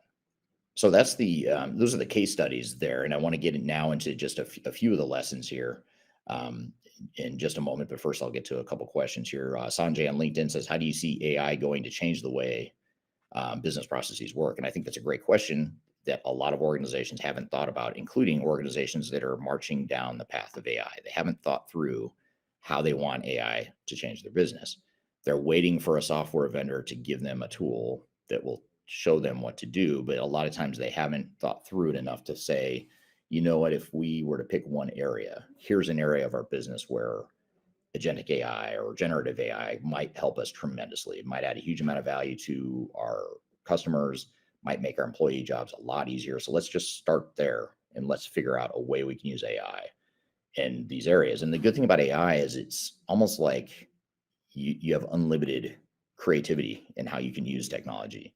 I mean, there's so many different things you can do with AI that you could probably literally do about anything you want with AI. So you're not going to boil the ocean. You're not going to change your entire business overnight. So let's focus on the area where you could get the most value, the quickest wins, get the most ROI on the investment you might make in new technology. So that's what I think is happening with AI. Is I don't think enough people know how they want to use AI, and they're looking to vendors, whether it's ERP vendors like SAP and Oracle and Microsoft, to give them AI tools or show them AI tools, or they're turning to other third-party vendors to just see what options are out there and exploring the way those processes can change. But I think the good thing, again, with AI is it allows you to implement technology that could have a huge impact at a lower cost and lower risk than if you were to replace your entire ERP system. And we have a lot of clients now, an emerging, growing subset of clients that are saying, we're gonna punt or kick the can down the road on ERP, and we're going to focus on AI right now because we can get more immediate value. It's less risky. We don't know what's going to happen to ERP long term. We don't know, if SAP is still going to be the dominant player, if Microsoft's going to be the dominant player, or is it going to be someone else that we don't even know about yet, because the tech space is changing so quickly right now, and it's being disrupted in a way that I've never seen. And so I think the leaders, the incumbents, are going to look a lot different in a few years than they look right now. And a lot of our clients recognize that too, and they're deciding to wait and focus on lower hanging fruit, lower risk. They last thing many of them want right now is to get locked into one vendor that may or may not be relevant in 5 or 10 years from now. And that's a real risk, I would say. If you're looking at one of the big guys, one of those traditional incumbent monolithic ERP providers, you do have to ask yourself, what's the risk that they aren't the big giant gorilla anymore in the future? And what does that mean for our overall digital strategy? So you've got to factor that uncertainty, that risk, into your overall plan. And a lot of organizations are doing that by avoiding the whole idea of replacing their ERP systems altogether, which I know many of you in the ERP space may not want to hear, and it may run counter to what you're hoping happens, but that is what we're seeing with a growing number of our clients right now. So it leads to the question, well, what are the root causes of failure? We've talked a lot about these case studies. We've talked about the book. And again, if you're just joining or didn't catch it the first time or haven't scanned it yet, if you scan this QR code right here, you can pre-order my new book. You can read about it. You can see what it's about. You can look at the table of contents on there as well. So be sure to scan that and check that out. And I appreciate your support on the book too. If you could share it with people, I'm trying to get the word out to as many people as possible, which is part of why I'm doing this topic here this week. But what are the lessons then? What are the patterns that we see in these failures? You have one thing we talked about, lack of clear vision and alignment. So there's no clarity around what it is we're trying to accomplish with this project. This is something that's becoming increasingly difficult for organizations because a lot of them feel like they're being forced into an upgrade or forced into a big technology change, but they don't necessarily have clarity around what it is they want to accomplish beyond just satisfying a vendor who's saying they're going to stop supporting the product going forward. So that's something you need to have a clear North Star of what it is you're trying to accomplish with the project before you go too far down the path. We talked a lot about unrealistic expectations. So assuming the jungle will be easier than you think, that's a big mistake because that leads you to a lot of bad decisions later on when you realize you don't have the time and money and resources that you thought you did, and that causes and leads to some poor decision making later on. You also have resistance to change. So people just do not like changing. Organizations don't like changing. I don't care who you are. Some organizations change a little bit easier than others, but if you are a well-established organization that's been around for a long time, for example, I'm at a client right now. It's I think third or fourth generation family owned. It's been around for 100 plus years in the Midwest United States. They manufacture stuff. They are good at changing when it comes to new products and satisfying their customers, but they are not good at changing when it comes to implementing technology. And they'll be one of the first to admit that. And most of our clients, that's true. And that's not a indictment. It's not a judgment. It's not a good or bad thing. It's just the reality is that organizations, the bigger you are, the more complex you are, the more established you are, the harder it is going to be to change, no matter how cool the technology is, no matter how well-intentioned your people seem. It's just going to be difficult. It just is. And that's okay. The key is, let's not deny reality. Let's accept reality for what it is. Let's not judge reality. That is the way it is. We're not going to change that. We aren't going to change the fact that people don't like change and organizations don't like change. So let's navigate it rather than complaining that people don't like to change or that we don't like to change. Let's just navigate the fact that it is going to be painful, but we can do things to overcome that and to help people through the change. You have vendor and integration bias. That's another root cause of failure. So vendors and integrators, they are really good at drinking the Kool-Aid. They are all double down on their product. Their product is the best thing out there since sliced bread, in their opinion. They're out there paying people to tout the same message. Their echo chamber reinforces that to them, and they will then tell you, the buying organization, that their software is awesome, no risk or low risk, not that difficult to implement. Plenty of successful client case studies, blah, blah, blah, all the stuff that helps sell software. That echo chamber, that bias all creates a lot of problem, not only in the decision-making process, but also when you're implementing too. A lot of times we work with, when we're helping clients through their implementation on the program management side, we'll be the ones oftentimes to say, wait, why are we trying to force fit this technology into this part of the business? That might be the technology we're rolling out across the organization, but for this part of the business, it doesn't make sense. Maybe we do something different. Maybe we do a third-party bolt-on that has nothing to do with that software vendor. It's not the end of the world, although the vendor themselves will want you to use as much of their software as possible because they make more money that way. So you have to look at it from a business perspective and say, well, maybe that's not the best thing for us. Maybe there's a better option out there, and let's be objective about that. And so a vendor and integrator bias is something that's a big challenge. Weak governance and leadership is another big challenge. A lot of times organizations don't have that clear direction on how decisions are going to be made. They'll have these blanket philosophies around no customization, or we're going to use the software out of the box the way it was built. We're going to change our process to fit the software. And those blanket statements aren't super helpful. It's a good goal to set, but you're not going to achieve that in most cases. You're going to have to pivot. You're going to have to make adjustments to your plan. And the problem is organizations don't think about how we make the decision when the universal blanket philosophy needs to change for a certain exception. And if you don't have the right governance and the right framework in place, it's going to be a lot more difficult to navigate that. So governance and leadership is important. And then finally, last but not least, neglecting change management.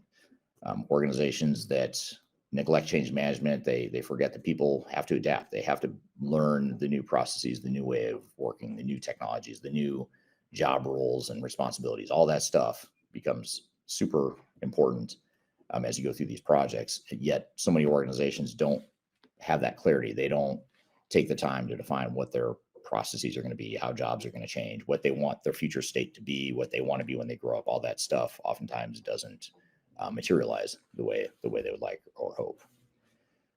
So those are the takeaways, some of the takeaways from the book. Now, of course, if you read the book, you get a lot more detail than what we've talked about here today. But those are some of the big takeaways. Just a couple questions I want to get to before we wrap up here. Jeremy on LinkedIn says, great Q&A, Eric. How do you create the shared vision when there's no consensus about AI use in the organization? Any tips? Well, I think the thing with AI is it's so new and it's so uncertain, and people are still unclear as to how it could help their businesses or their jobs, that you have to pick off almost a pilot area. This is where a more agile, smaller scale approach might help, is to say, let's look at an area where we know there could be a lot of efficiency gain. Like, for example, last week I was talking to a client where customer service, they're spending a lot of time looking for information. They're spending a lot of time creating custom quotes for customers. And that's a great example of low-hanging fruit that you could not easily, but more easily deploy in an isolated fashion AI agents that allow the customer service reps to gather that information faster and provide more accurate information to customers. So let's hone in on that. It's going to have top line revenue growth. Our customers are going to be more satisfied if we do it right. Our employees are going to be happier.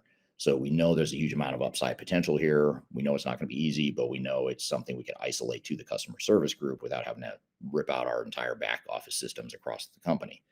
So that's where I would start. I would start small. I would start with an area in your business that has high potential, high value, and then look at where could AI help, whether it's agentic AI, whether it's generative AI, the conversational AI where you use prompts to get information. I think that's something that's widespread. You could use anywhere in your organization, but I'm thinking more about the real heavy lift around AI as far as like the agentic or the generative AI sides of it. So the good thing again is you can experiment with those technologies at a relatively low risk. It's not like an ERP implementation where if you screw it up, you're screwing up everything. You're screwing up the entire end-to-end process because you broke one part of the chain. You can still break AI. You can still completely botch the implementation, but the downside impact is probably going to be a lot less negative than some of the impact to a failed ERP project or a HR tech project or whatever the case may be. So if you isolate it to one area, start there, and then learn from it. How could we generate additional ideas from that on how we might use that same approach in other parts of the business? That's where there's a lot of value there. So thank you for that great question, Jeremy. Jiraj on YouTube says, hello, Eric, listening to your podcast for some time now. And then a follow-up question from Jiraj. We're mapping out EU insurance digital transformation niche. What would you advise as a software vendor to focus on? What do insurance companies need the most? Honestly, don't know what insurance companies need the most. I'm not an expert or a guru in the insurance industry, but I pull it up here just in case anyone else has any ideas for you or thoughts on what the industry might need. I would assume if I'm just speculating here, my hypothesis would be it'd be something customer service related. Something with customer interaction, maybe it's claims. Is there a way to speed up the claims process? Is there a way to use AI to sift through claims or to identify claims that might need more due diligence behind it, or more, how do you detect fraud in the claims process? Something along those lines where you could use AI to identify those sorts of things would be my guess, but open it up to any audience discussion here. Here's an interesting question that we did not get to yet. This is from Abhilash on YouTube. Abhilash says, hope you're doing well. What is the future of big ERP giants or industry move towards customized ERPs built in-house by using AI?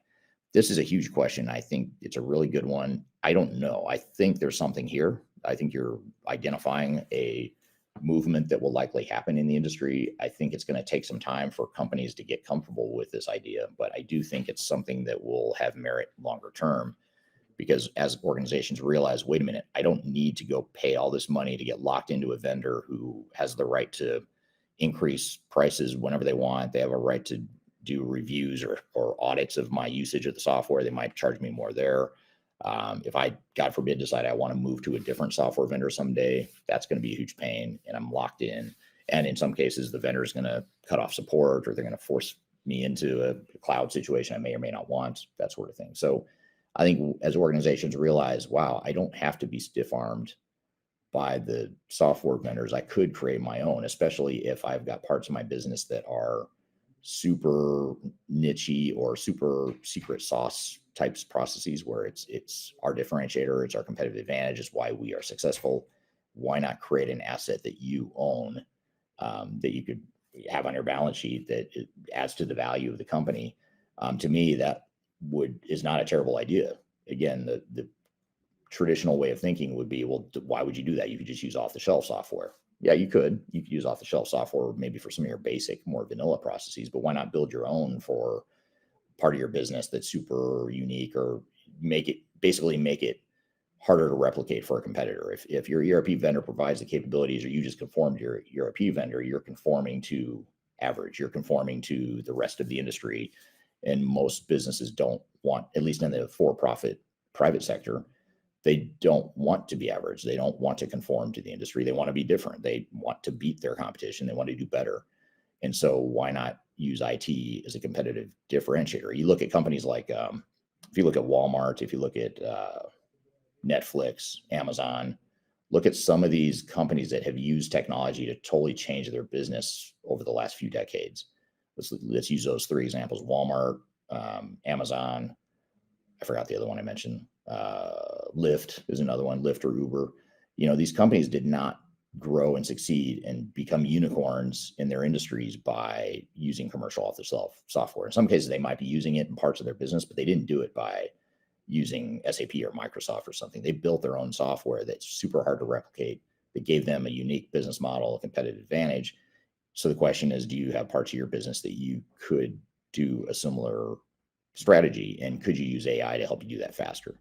In the past, maybe it wasn't realistic, but now it could be, with AI helping you with coding, and you don't need as big of a development staff now as you might have needed in the past with AI. So maybe now things are different. The barrier to entry is a bit lower for companies to do this on their own if they want to. Once they do it, it becomes harder to replicate, although it can be replicated faster now than it could have in the past. But it still does potentially give you a leg up or a differentiator that others may not have. So that's a great question. And to follow up on Jeremy's questions, the follow-up to the how to start with AI, the follow-up question is, so start with one department and make a success story. And there's a follow-up comment. And yes, I do agree with that. Get a quick win, learn from it, and then start to scale it out through other parts of your business. And then you build confidence too. Once the rest of the business sees how one part of the business was successful using AI and people get excited about it, then that starts to spread. If you try to do it all at once too fast, it's going to be too confusing, too chaotic, especially with AI being relatively immature compared to other technologies. And when I say immature, I don't mean the technology necessarily. I mean people's use of the technology is relatively immature. So that's something that needs to be managed through. So that's a little bit about my book called Welcome to the Jungle, some of the lessons from that book. You can order that book by using the link below. You can order it physically. You can also order an electronic copy wherever in the world you're from. You can get access to that, so be sure to check that out. When we come back from a quick break, we'll talk more about the book, and we'll also get into our third topic of the day, our third major topic of the day, which is what smart business leaders know about AI. So we'll get to that and more after a quick break. We'll be back with more Transformation Ground Control. How can you see into my eyes like open doors? I'm excited to announce the release of our 2025 Digital Transformation Report. It's available now on the Third Stage Consulting website, www.thirdstage-consulting.com. This report gives you an unbiased, technology-agnostic insight to help you optimize your organization's projects for success. Get your copy today using the QR code in front of me or on our website. I recently published my first book. It's called The Final Countdown: Strategies to Reach the Third Stage of Digital Transformation. And I wrote this book because I really wanted to find a concise way to share some of my knowledge around digital strategy. and how to get started on a digital transformation journey. So in this book, I cover 3 different sections. I cover the people, process, and technology aspects of transformation, with the idea that it's meant to be a starting point, a launching pad for organizations and team members that are going through digital transformations. So I encourage you to buy this book. You can get it electronically, you can get it paperback, or you can get it in hard copy, as I'm holding here in front of you. You can get it by going to thefinalcountdown.com. You can also search for it on Amazon if you shop at Amazon. Otherwise, just go to thefinalcountdown.com. Love to hear your feedback on this book as well. So I hope you check it out and hope you enjoy. Wake me up inside. I can't wake up. Wake me up inside. Call my name and save me from. Hello, welcome back to Transformation Ground Control, episode number 241. My name is Eric Kimberlin with Darian Chwialkowski, and we just had a discussion here, Darian, about my new book called Welcome to the Jungle. We talked about digital transformation failures, some case studies from the book, as well as lessons from those failures. What were some of your thoughts and takeaways from that conversation? Yeah, well, congratulations that your book is out. That's super exciting. And that was a great conversation. I have kind of an interesting question here. First, to start off of that conversation, what does jungle ready, if you want to pun off the book, leadership look like?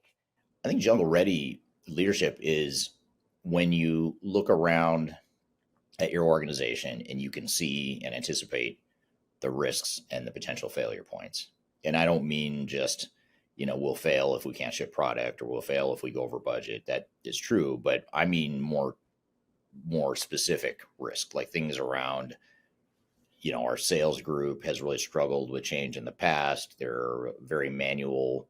It's a very manual part of the business. We don't really ask them to track much information now, but when we roll out this new system, it's going to affect them more than it affects other people. So therefore, the sales group in this example is going to be a bigger risk, and we need to have a change strategy that's very specific to them. So really understanding where the risks are and how we're going to mitigate those risks is really important, and having a strategy that considers them. Because if you have certain risks, it's going to add to your timeline, it's going to add to your budget, it's going to add to your resource requirements, and all that's going to affect your overall plan and budget. But if you make decisions around your plan and budget and strategy in a vacuum without having considered those things, then you are inevitably going to step on one of those landmines. So I think that's really, more than anything, what jungle ready is looking around, assessing and understanding realistically what the risks are and what your risk mitigation strategy is. And then also making sure that your team is on the same page. And when I say your team, I mean you as a leadership team, your project team, your core stakeholders, making sure that everyone fully understands what this project is. It's probably not just a technology replacement. It's probably something more than that. But what is that? What does it mean to you? And how are you going to make decisions? How are you going to declare success? What do you expect the organization to look like on the other side of this? All that stuff has to be clarified and defined up front before you get too far into the project. Yeah, absolutely. And one more question to go off of this as well. Where is the safest pilot areas for AI today for companies when they're navigating this world of ERP and AI? Well, okay, so safest. That's a good question. I'd say the safest is going to be where there's the most value and the least amount of negative disruption possibility. So, I mentioned the example of customer service, being an area where it's high transactions, it's high volumes of data analysis, it's high volumes of searching for information. So it's probably going to have the biggest impact or the biggest potential upside, but it's also probably going to have the least amount, a lower amount of risk, because if you screw it up, things aren't any worse than they already are if you have to go manually look up information. So, and I'm oversimplifying, of course, but there are limitations to the risk that an isolated implementation could offer. So I'd say that's where I would start is low risk, high return, and start there and then work your way down to the other areas. Yeah, absolutely. Well, super great conversation again. Congratulations on your books, or your second book, and books, your first one too. But we're going to switch gears here and get into a little bit.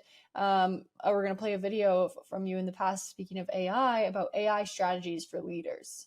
Now, I share a lot of content about AI on my YouTube channel and through other outlets about general strategy and tools that could be used and things of that nature, but I haven't yet talked about leadership and how executives should be leading AI initiatives. And that's what I want to dive into here today, is how should we be thinking about AI and how can we lead an AI effort from a leadership perspective? And I'm also going to touch on the strategy side of it as well. So be sure to stick around because I'm going to whiteboard one strategy that we've seen work really well with some of our clients. Now, if you'd like to learn more about AI strategy and implementation and how to make your AI initiative successful, I encourage you to download our free guide to AI strategy and implementation. It contains a number of best practices and metrics and lessons in organizations that have deployed AI and they're looking to deploy AI. So you can find that book and read it for free by scanning the QR code right here or go to the links below. Before I jump into the strategy and leadership that you could be pursuing for your organization, let's dive into what you should not do and where you should not start. Now, I want to give Shopify, the company Shopify, as an example here, or a use case of what not to do. Recently, shortly before filming this video, the CEO of Shopify sent out a memo to all of its employees saying, hey, guess what? We all need to be using AI. On the surface, that's okay, but he went further in saying that I need you to justify to me how you're going to be using AI in your jobs. And this was a memo sent to all employees. He also said, we're not going to be hiring any more people until you can justify why AI can't do that job to fill that role before we start to hire people from it. So in my opinion, this was a terrible way to roll out AI and a terrible way to set the tone for the potential innovation and benefits of AI, because now you're starting off in a place of fear with your organization. Now they're worried and uncertain already as it is, but now you're making that worse by saying you have to use AI, you have to figure it out. And by the way, we're thinking about how we can reduce headcount because we're not going to hire people unless we can prove that AI can't do that job. Now, it's probably highly likely that over time, AI will automate certain parts of jobs and it might reduce the need for increased headcount over time. But by setting that tone right up front early on and stating that as a mission for the AI initiative, he's creating a culture of fear and uncertainty and doubt, which is going to lead to pretty significant resistance to change and backlash, even for a tech-driven organization like Shopify. So that's what you shouldn't do. So what I want to do in the rest of this video is talk about what you should do to lead your organization through its AI strategy and other AI initiatives. So this year's Stratosphere in August, we've got an exciting agenda. On day one, it's going to be the welcome reception, a lot of networking, so it's a great way to meet some of the other peers that will be at the event. And then on day two is the full day of packed dual sessions. So there's 2 tracks happening throughout the day. You can pick which sessions you want to go to. And then on day 3, there's a half day of sessions, followed by a VIP lunch for those of you that register for the VIP passes.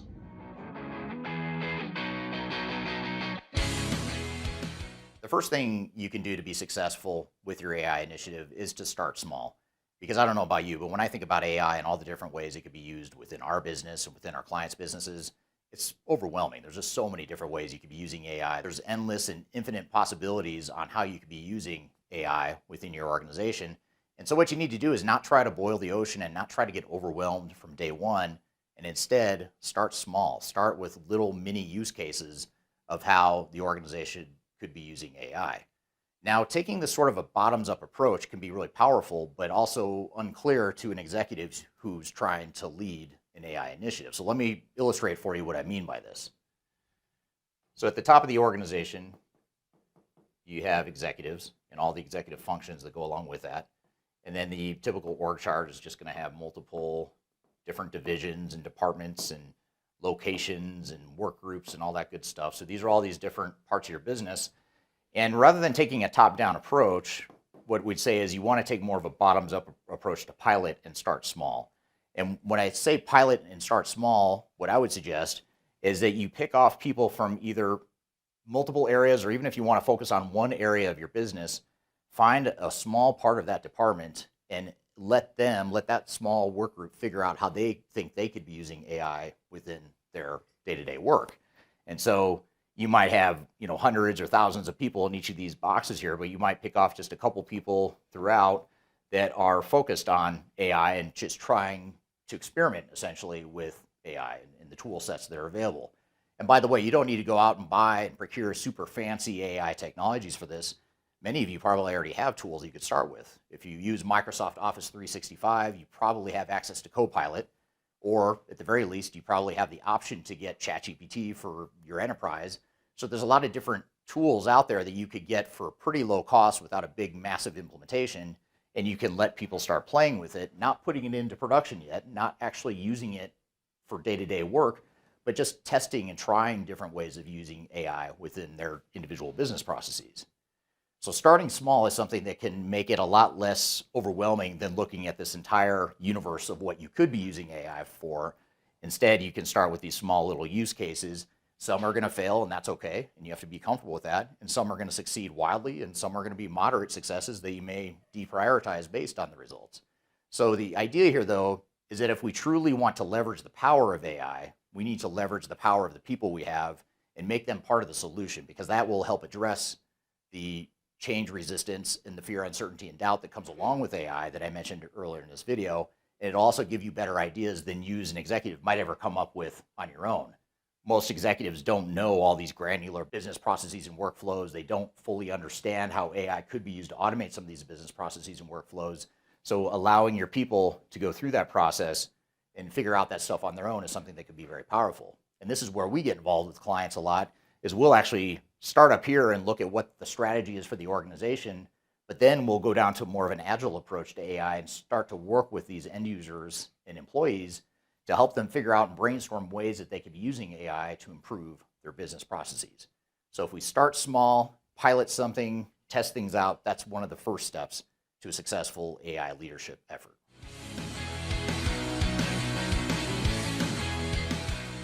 Now, once we've piloted and tested and innovated and tried out different things at the lower level, we're going to identify some things that worked really well. First of all, let's start with some things that aren't going to work well. We might find that a couple of these things just aren't really worth the time and effort yet. It might be something we prioritize later. But then we're going to find things that look like it could be a super big, beneficial improvement to the business. And so let's just say in this case, one division or one department found a way that's a total game changer for the operations of that department. And let's just say it's something that other parts of the organization might benefit from. So in this case, now that we've proven this out, we've tested, we've defined a process, we've fine-tuned it at the small granular level, now we can start to roll it out to other parts of our business and start to scale it across the organization. Now, of course, we have to make sure we're scaling it to parts of the organization where it makes sense. If this is a finance group, for example, it might not be that they're scaling their finance AI operations to other departments. It might be that they're just scaling it throughout the organization or throughout this department here. So there's a couple different ways you could scale, but for those of you that are in a diversified organization with multiple functions supporting multiple areas, it might be that you have certain processes or AI use cases that you could use to scale across the enterprise. And then as we're going through this process here, we don't want to just scale one by one or case by case these different AI tools and processes without also moving it up the organization.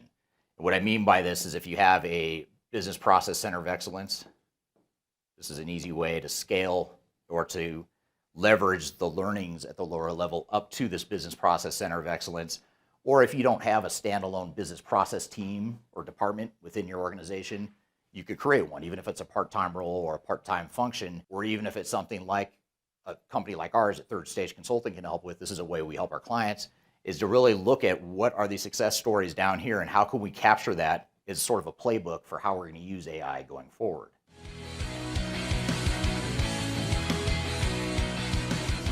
Now, once we've done this and we've captured all the success stories down here, we've even documented and captured the things that didn't work out well, or maybe they're not working out well enough to deploy right now to the rest of the organization, we want to now work from the top down. So we sort of shift from the experimental, innovation-driven use cases down here. We figure out what works, what scales, what we want to leverage across the enterprise. Now we take that up to the center of excellence so that we can define a more clear and a more deliberate strategy for AI longer term. And we take these lessons down here and we apply that. So this is where we can start to take our AI strategy, and this is the ops, the technology, the organization, everything that you would expect to see in a people process technology type of strategy, you want to start scaling down the organization. So we've taken these lessons, we've learned from it, now we've created a more clear blueprint and roadmap for how we're going to use AI longer term, and you start to drive that down the organization and be more aligned in terms of how you're rolling that out throughout the entire enterprise. Now, part of this also is going to entail a more clearly defined organizational change strategy. So this is where we start to redesign the organization. We start to look at ways that we can improve the way we're organized as a result of the fact that we have these lessons down here. Now we're taking a more strategic approach at the top level, defining what those business processes are going to look like going forward, what the organizational structure is going to look like going forward, and certainly how are we going to use AI within that going forward? And that blueprint, that sort of phase 0 of implementation planning for the broader AI initiative is something now that we can sort of flip now, start at the top and push it down throughout the entire organization.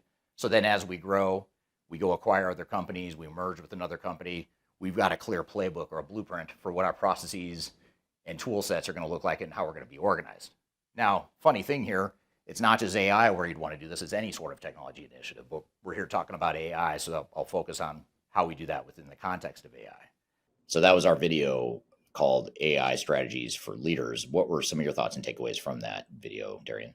Yeah, I thought it would be super helpful for leaders. Obviously, you guys just listened to it, so hopefully you took something away from it. But one thing I found really interesting that you mentioned was even in tech native firms, AI initiatives and rollouts kind of can start fear within the company. So this is happening in every industry. What is the best early messaging to reduce this resistance to change that leaders can, tell their team from an early on point? Well, I think the worst thing you can do is be unclear, or not having the answer yourselves. And we're seeing this a lot with AI, especially. We see it a lot with any technology deployment, but we're seeing it more with AI where it's such a new technology and it hasn't been well thought through or tested within organizations. So a lot of times organizations and leadership themselves don't fully understand how they're going to use AI, how it's going to affect people's jobs, what it's going to mean to people's jobs going forward. And I think that's really important because people are freaked out by AI even more than they are freaked out by other types of technology largely because there's so much hype out there around it, but also because it's there's a lot of analyst reports and news headlines that talk about all the jobs that are going to go away as a result of AI. And so there's at the very least a threat or a question around, what does this mean to my job? And if the minute you come in and say, hey, guess what, guys, we're deploying AI, okay, I can read the writing on the wall. That might mean that I don't have a job. Maybe I'm not as important to the company going forward. Maybe, it's a massive change in my job that I'm not going to fully understand. I just use ChatGPT. I don't know AI that well. How in the world am I ever going to figure out how to use this in my job? That sort of fear and uncertainty is what creates resistance. It's not because people are bad or they just don't like change necessarily, although that could be part of it. It's usually more the lack of clarity and lack of understanding. Yeah, absolutely. That makes sense. So one last question here to go with this video and wrap up this discussion today. How do you avoid over standardizing too soon when it comes to AI within your company? Well, I think the bigger risk is probably how do you standardize more? Because I think with AI, it's easy to not standardize just because there's so many AI tools and so many different ways you could use it in your processes and workflows. So I think the bigger question would be, how do you add a little bit of standardization, some commonality to how you're using AI, which tools you use, how you integrate it all, that sort of thing. So I think the opposite risk is the bigger one, which is now we've got a bunch of people out there using AI without any clear direction or strategy. And now our data is getting all jacked up because we have people touching the data with different AI tools and getting different answers in many cases. So I would say you don't want to over standardize, to your point, but you probably want to standardize more than would happen if you just let people go do their own thing. Yeah, absolutely. Super interesting, but yeah, a great closing to today's episode. Yeah, absolutely. Yeah, thank you for your help, and thanks to the audience for bearing with us as we move to multiple locations throughout the podcast. I think this sets the record for the most backdrops and moves I've had to do in the middle of a podcast filming, but such is life as a consultant on the road. So thanks to everyone for listening here today. New episodes every Wednesday at transformationgroundcontrol.com. You can also see all the past episodes at that same website as well. Hope you all have a great week. In the meantime, we'll see you on the next episode of Transformation Ground Control. Take care.